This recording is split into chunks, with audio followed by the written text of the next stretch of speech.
एटमी मिसाइलों की सलामी अमेरिका, जापान और जनूबी कोरिया का पत्ता साफ। चीन अमेरिका को नॉर्थ चाइनीज सी में डुबो के रख देगा, यानी गर्क कर देगा।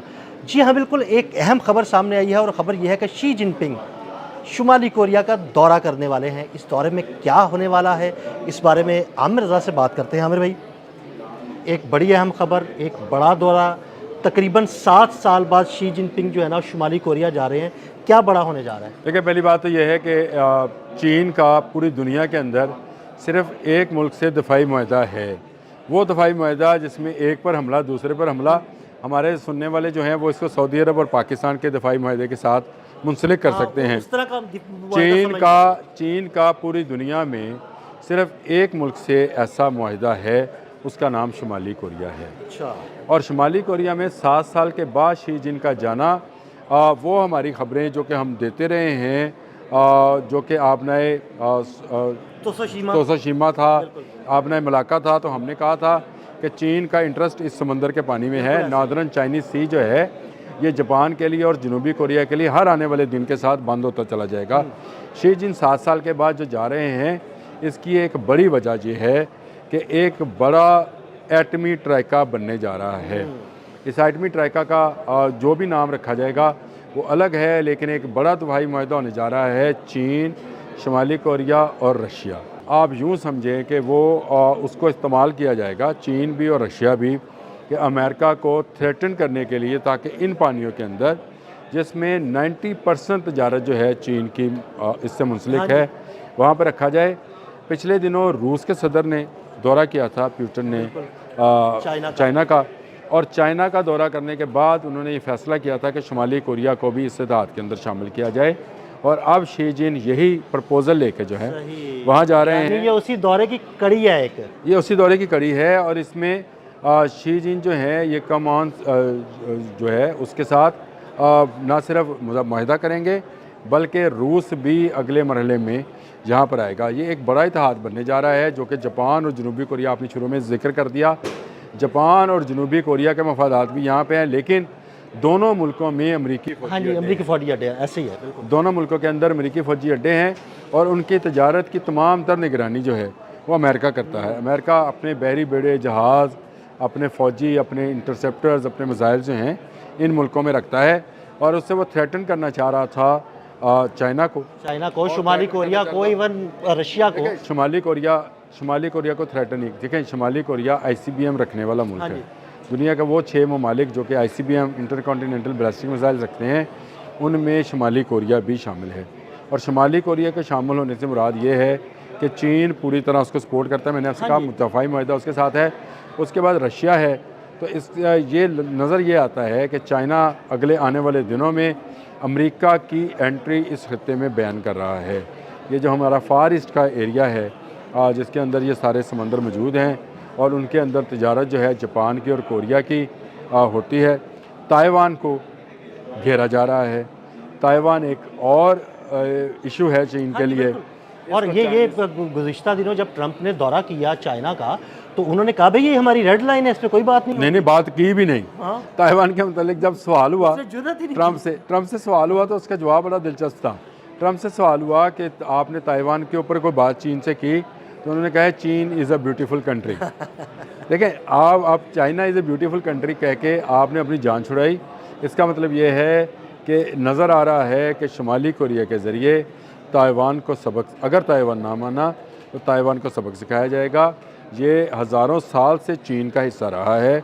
हाँ, यहाँ पर जो 2 पॉलिटिकल पार्टीज़ थी उनकी डिवीज़न थी, लेकिन उससे जो है उस मुल्क को मान लिया गया। अभी भी दुनिया में सिर्फ 26 से 27 मुल्क ताइवान को मानते हैं। इसमें अमेरिका शामिल है, जापान शामिल है और साउथ कोरिया शामिल है। वो तो जानबूझ के अक्सरियत अमेरिका के साथ है, मिले हुए हैं। अक्सरियत जो है वो चाइनीज़ ताइपाई को मानती है।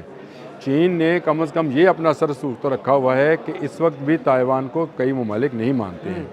तो ये आने वाले दिनों में जब जंग होगी, उसमें आपको नज़र आएगा कि अमेरिका अगर यहाँ, आपने लफ्ज़ भी इस्तेमाल कर लिया था कि अमेरिका अगर यहाँ पर मौजूद हुआ, जिस तरह उसका अब्राहम लिंकन यहाँ पर मौजूद था, कोई बड़े बहरी बेड़ा या कोई बड़ी कार्रवाई करने के लिए आया, ताइवान को बचाने के लिए आया, तो उसको इस नॉर्दर्न चाइनीज़ सी के अंदर इनको गर्क कर दिया जाएगा। ये एक बड़ा ट्राइका या इत्तेहाद बनने जा रहा है, जो कि शुमाली कोरिया, चीन और रशिया के मबैन जो होगा। बड़ी लंबी सरहद है शुमाली कोरिया की। 10 साल के बाद इनकी ट्रेन सर्विस भी शुरू हो गई है और तजारत भी दोबारा शुरू हो गई है। तो मैं ये समझता हूँ कि आने वाले दिनों में पहले ही अपने मिज़ाइल्स और क्रूज़ मिज़ाइल की वजह से शुमाली कोरिया के जो सदर हैं वो किम जोंग, वो बबलू भाई मकबूल हैं और अब वो हाथ नहीं आने वाले। जब चीन के सदर शी जिन चले जाएंगे तो एक बड़ा तजारती और अस्करी माहिदा होगा।